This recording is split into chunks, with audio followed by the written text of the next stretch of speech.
So in front of me, I have a real highlight in our sale. This is the very lifelike, masterful IKI-NINGYO. These are living dolls of the two sumo wrestlers.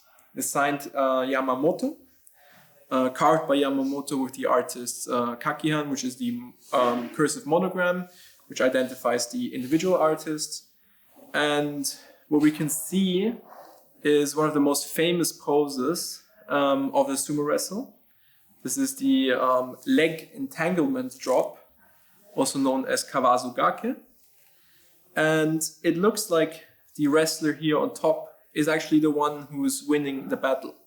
But if you look at the back, you can see that the lower wrestler has his leg entangled with the other, which means once that is successfully triggered, he will, with no doubt, win. He will topple over the other opponent and win the match.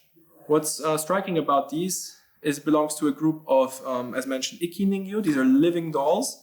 And the idea was to create these incredibly lifelike compositions. And you can see this when you look at the details of the veins.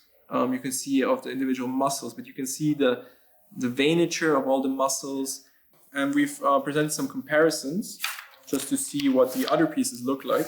One is the auction comparison, which shows actually the scene shortly before ours here. You can see that the leg is already entangled, but they're still upright. So this is basically done a little bit after this. And we can see that this sold in 2020 in New York at Bonhams.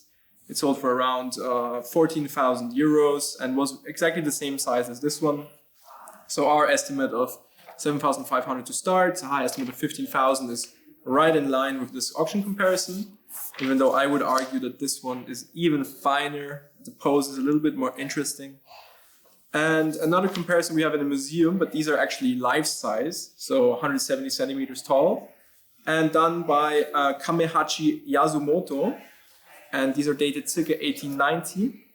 And as the name already kind of suggests, Yamamoto and Yasumoto come from the same lineage, a family or lineage of carvers that specialized particularly in these amazing lifelike okimono.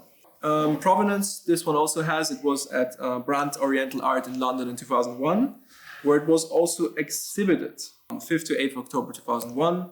So a very interesting piece in great condition. There's just a little bit of touch-ups to the lacquer as this naturally just crumbles a little bit, but it is really entirely intact and presents absolutely beautifully.